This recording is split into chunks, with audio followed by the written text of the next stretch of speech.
Hi, my name is Tanner, and today I'm going to be reading you a story about why I left the Mormon church. I am a thoroughbred Mormon of pioneer stock. My grandmother's line goes all the way back to one of Mormonism's founding members, Martin Harris. Growing up, Mormonism wasn't just a religion. It was a way of life that encompassed every sense of my identity and purpose. Like most Mormons, I got baptized when I turned 8 because Joseph Smith said that's the age that people become fully accountable for their actions. That's right, on Judgment Day, God is going to try 8-year-olds as adults. Maybe Joseph Smith should have realized that 8-year-old brains aren't even developed enough to do much abstract thought or properly distinguish between imagination and reality, but hey, what can you expect from a guy who married 14-year-old girls? My baptism is the first time I can remember feeling the Holy Ghost. I felt warm and light like there was a candle in my chest. I didn't know that any religious or cultural rite is capable of producing that exact same feeling, so I, an 8-year-old, felt good for accepting the only afterlife insurance plan that had ever been pitched to me. My faith continued to grow through ecstatic emotional experiences that almost always involved music. I'd sing about Jesus and feel so much love for myself and for other people that I couldn't help but let the tears just flow. The music made me so grateful that Jesus cared for us enough to die for us, and that according to the church, all he asks in return is that you feel godly sorrow for every shortcoming, big or small. Abstain from coffee. Avoid loud laughter. Read the scriptures every day. Don't drink. Forego premarital sex. Follow the prophet no matter what. Fight gay marriage. Pay to go on a 2-year full-time mission. Don't touch yourself. Get married. Have kids. Pay 10% of your income. Have more kids. Say yes to every church calling. Vote against medical marijuana. Have more kids. And seriously, don't you ever talk bad about the prophets. And at last, he'll let you and your family into heaven where you can be gods of your own planet. Those early experiences confirmed the things that I had been taught were real. The church told me those experiences were more than a feeling. More than a feeling. They were transmissions of truth directly to me from God, who happened to be an evolved white polygamist named Elohim who lives on a planet near the star Kolob. So I accepted that I knew beyond all reasonable doubt that God lived.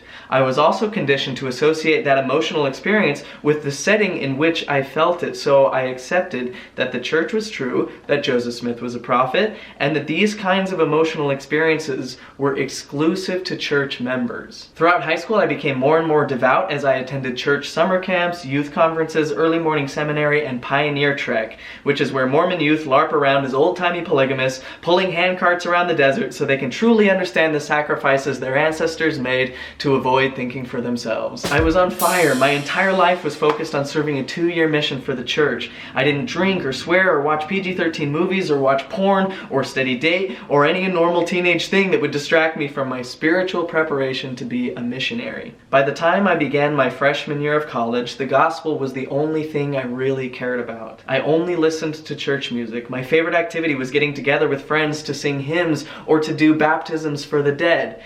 You know, how you go to a ritzy indoor pool on the back of 12 oxen to get dunked underwater on behalf of all your deceased relatives?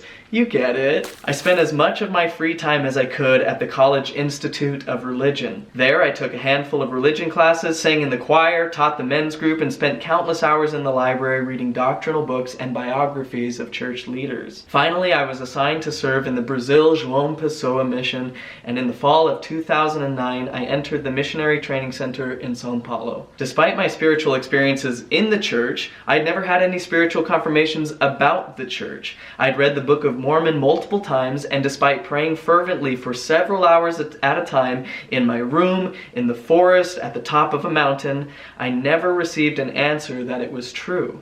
Nor did I receive confirmation that Joseph Smith was a prophet or that the church was true. In the Missionary Training Center, I prayed and prayed for a testimony of the Book of Mormon.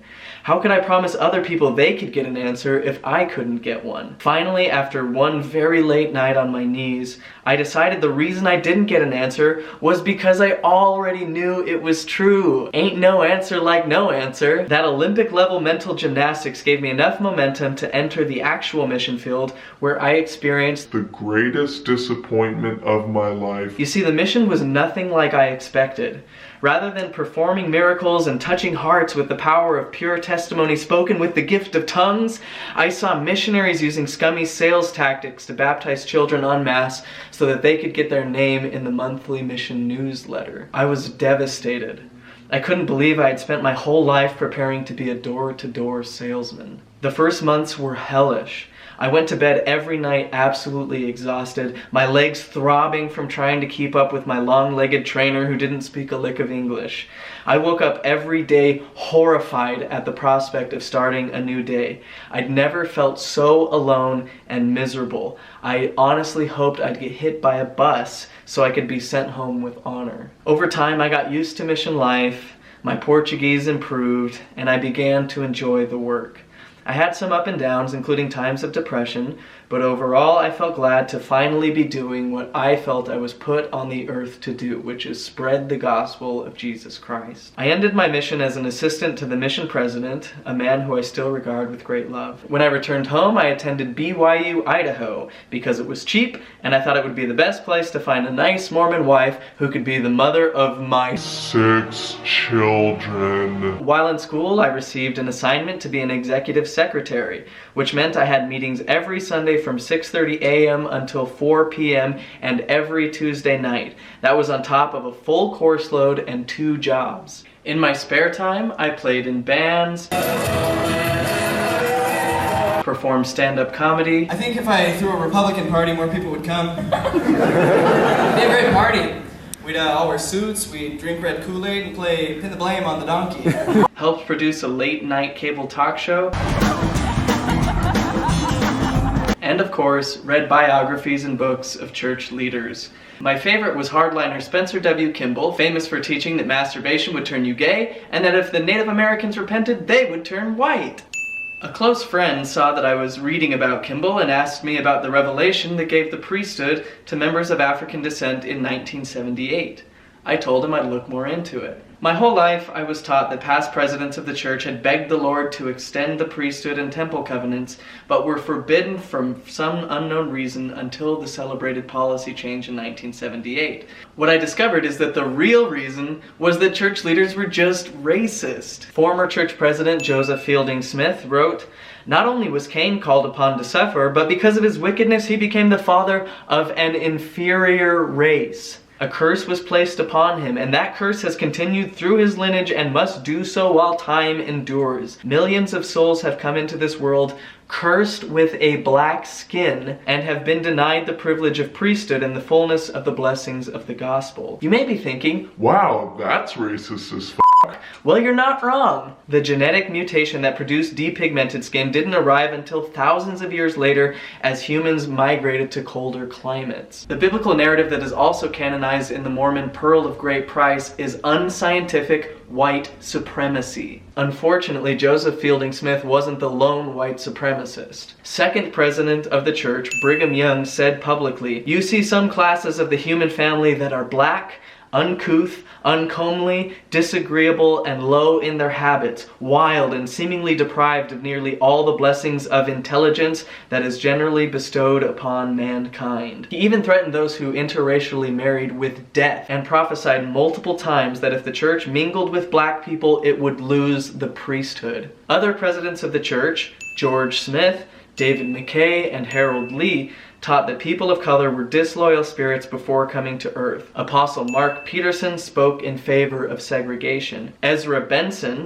also a president of the church, not only sided with the church in opposing the civil rights movement, he also wrote the foreword to the book Black Hammer, a study of black power, red influence, and white alternatives. Not a good look. Official letters from the first presidency reinforced the racial ban as an official doctrine of the church that could not be changed. Around that same time, I encountered the church's essay on race and the priesthood, which denounced former leaders' racist teachings, but that actually made me more confused. If the brethren could be so wrong on something so important that affected the temporary and eternal happiness of so many people, what else could they be wrong about? Was their rhetoric about homosexuality, for instance, just their own prejudice that would eventually be renounced by later prophets? I was shaken, but not stirred. Little did I know This was just the beginning of my dive into the rabbit hole. I soon found other things that tested my faith. One night, after reading a Greg Trimble article, I came across a list of Book of Mormon anachronisms.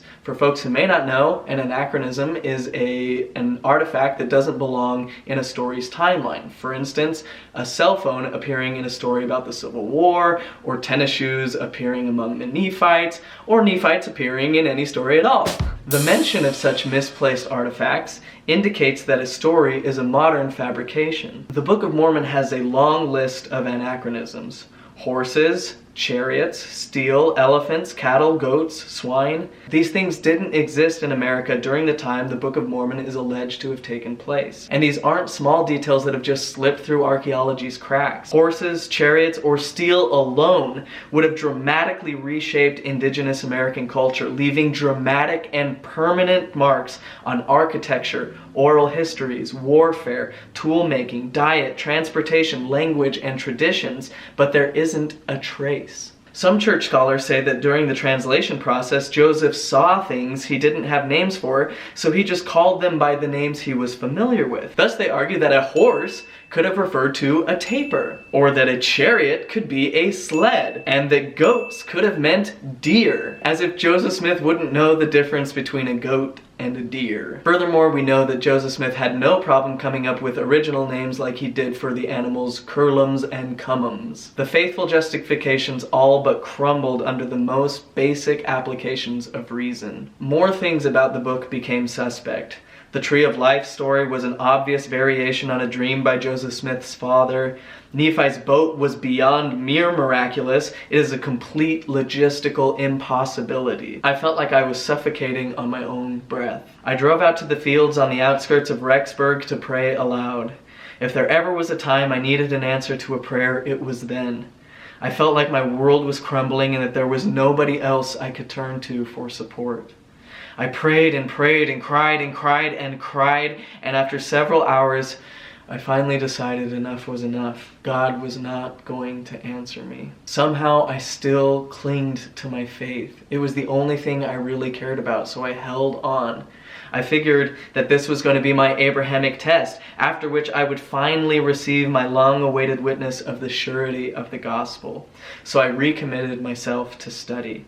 For the next year and a half, I spent an average of 6 hours a day reading everything I could about Mormon history and doctrine. When I wasn't reading, I was listening to church apologists and historians on the Mormon Stories podcast. I wasn't looking for reasons to leave. I wasn't even reading anti-Mormons because I was looking for reasons to stay. I wanted to understand. I knew that if I could figure it out, I could help others who were doubting. To me, it felt like a calling. The next big blow to my testimony was polygamy. I was taught that polygamy was God's temporary plan to raise up children after so many pioneer men had been killed by anti-Mormon mobs. That was, of course, totally false. Joseph Smith's first plural wife was Fanny Alger, a teenage girl who was living and working in the Smith home. Besides the obvious power imbalance, this marriage gets a few other red flags. It is telling that neither Joseph's first wife Emma nor his right-hand man Oliver Cowdery viewed his transaction in the barn as a legitimate relationship. Oliver called it a dirty, nasty, filthy scrape. Their disgust seems reasonable considering Joseph had not even yet received the sealing power,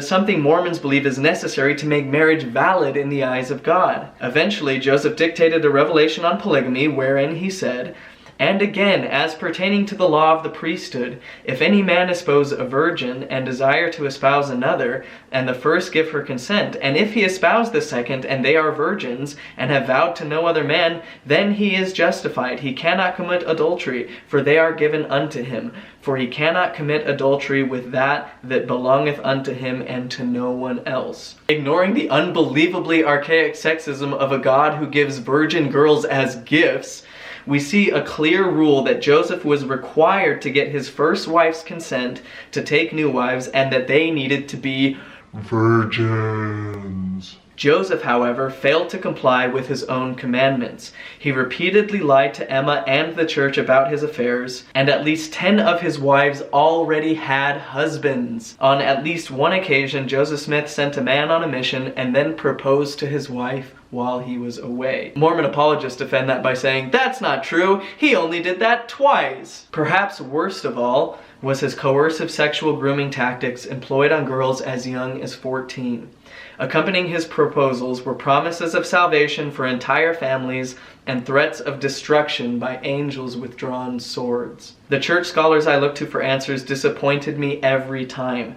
Some argued that Joseph Smith may not have had sex with some or any of his plural wives, yet the only justification given anywhere in Scripture for polygamy is to raise children. So it is both illogical and unscriptural to assume that he didn't have or intend to have sex with all of his wives. Joseph Smith aside, there is no doubt that other leaders like Brigham Young, John Taylor, and Wilford Woodruff also took underage wives. Once church leaders began practicing polygamy openly in Utah, they also began denouncing the evils of monogamy. Brigham Young taught, "Monogamy, or restrictions by law to one wife, is no part of the economy of heaven among men. Such a system was commenced by the founders of the Roman Empire.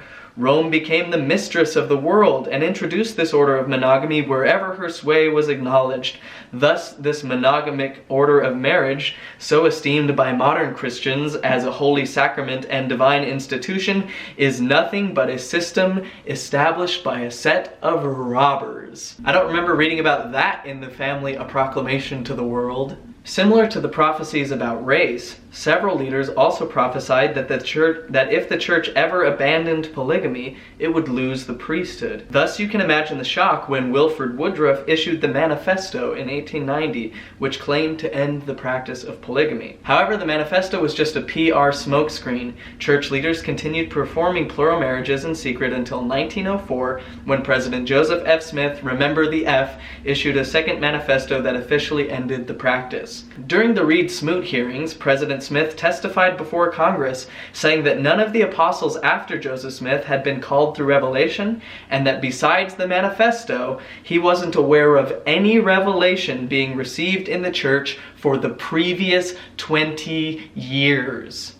It's an awful long time to go without revelation for a church that claims to be led by continuing revelation. The damning information kept pouring in. I learned that Joseph Smith's family had practiced ritual magic and that before producing the Book of Mormon, he was a fraudulent treasure hunter. I learned about how he had given multiple contradictory first vision accounts and that the church had used the version written over a decade after the fact. I learned about the translation process of the Book of Mormon. I learned about how the witnesses of the gold plates had only seen them in their imagination with their spiritual eyes. I had learned about the doctrinal changes to the Book of Mormon and how biblical errors and additions found in the Smith family Bible had also made their way into the Book of Mormon. I learned about Joseph Smith appropriating Masonic rites for temple rituals and how, contrary to church teachings, those rituals had changed time and time again.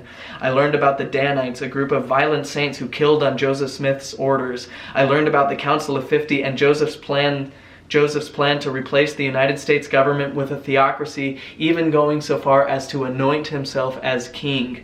I learned about how the Book of Abraham had been completely discredited by Egyptologists, how the papyri was a common funeral text that had nothing to do with Abraham. I learned about how Joseph Smith had begun to translate the fraudulent Kinderhook plates and how the church affirmed the hoax for the next 100 years. I learned that Brigham Young's transfiguration story was a myth created many years after the fact by people who weren't even in attendance. I learned about the blood atonement doctrine, which requires death for anyone who breaks their temple oaths. I learned about the political maneuvering in the Quorum of the 12. I learned about how prophets had been deceived by the clever forgeries of Mark Hoffman. I learned about how the church had routinely punished people for speaking their truth about the darker sides of church history. I learned about how the church had hidden its finances contrary to its own teachings. I learned how the church had protected sexual abusers and silenced or punished their victims time and time again. I learned how the church had continually marginalized, mischaracterized, and oppressed the LGBTQ community, causing incalculable damage to vulnerable queer members and their families. During that time, I worked as a counselor for the church's youth summer program, especially for youth. It was the funnest, most rewarding job I ever had. I loved working with the youth and hoped that my personal quest for truth would help them resolve their doubts, yet still I wondered if I was a hypocrite. I promised them that they could receive an answer to their prayers, and yet I was unable to get one for mine. After graduation, my best friend Samantha and I got jobs in the marketing department of the church's publishing arm, Deseret Book. The people I worked with were wonderful, but the job further disillusioned me by demonstrating how the church operates like any other business. It was all about the bottom line. Eventually, Samantha and I both landed writing jobs in Logan, Utah. There, my continued study led me further and further into spiritual isolation. I never once stopped reading my scriptures. I clinged to them. I never stopped praying. In fact, I prayed more fervently and frequently than ever before. But there was nothing. I started reading another book by believing historian D. Michael Quinn, The Mormon Hierarchy, Extensions of Power. As I pored through old church leadership's meeting minutes, journals, letters, and discourses, I was struck with how human it all was. There didn't seem to be any divine hand anywhere. There was politicking, marketing, and bickering, and it was no more inspired than any other group of men who knew how to dress up their will as gods. I closed the book and decided to read the Book of Mormon again. I opened and started reading about the ancient prophet Nephi, who was told by the Spirit to kill a defenseless drunk. It made me sick. Imagine if you heard a voice in your head telling you to kill someone. Think about it. What would you do? I know what I'd do. I'd check myself into a mental hospital, because any voice that is telling me to kill a defenseless person is not a voice of the God of love. I closed that book and started watching a movie Samantha had recommended to me, Going Clear, Scientology, and the Prison of Belief. During the course of that film, I was struck by the similarities between L. Ron Hubbard and Joseph Smith, and also between Brigham Young and David Miscavige, and between the way both churches handle outsiders and dissidents. Mormonism has their anti-Mormons, Scientology has their suppressive persons. As I listened to stories of ex-Scientologists, I was shocked by their sincerity. They had all deeply believed they had the truth that would save the world. They were so ecstatic. But as time went on, more and more things failed to add up, until finally they had to accept the devastating reality that they had been bamboozled. Was I any less susceptible to deception than them? I had been indoctrinated since I was born. How could I trust myself to be unbiased? I then asked myself, if I was in a cult, would I want to know it? Of course, the answer was yes. And then it hit me. I was in a cult. The reason I couldn't find answers was because there were none to find. It was all smoke, mirrors, men behind curtains amplifying their voices to sound like God. When the movie ended, I emailed my bishop and told him I could no longer be his secretary. The next Sunday at church was my last. During Sunday school, the teacher read a statement from church leaders demonizing people who leave the church. Then he said, "We all know people who have left the church because they wanted to sin." For the first time in my life, I swore out loud. "Bullshit," I said. When the class ended, I walked out and never went back. The past few years since leaving the church have been marked with peaks and troughs, but I can say without hesitation it was the best thing to ever happen to me. Every single day I am consciously grateful that I made it out, and that's why I do this work, so that I can pass it on to someone else who's going through such a traumatic event. In the last few years, I've explored and reclaimed my identity, my sexuality, my spirituality, and even my Mormon heritage. My Mormon past shaped me who I am today, and I love who I am today. I'm so content with where my life has gone that if I could go back, I wouldn't change a thing.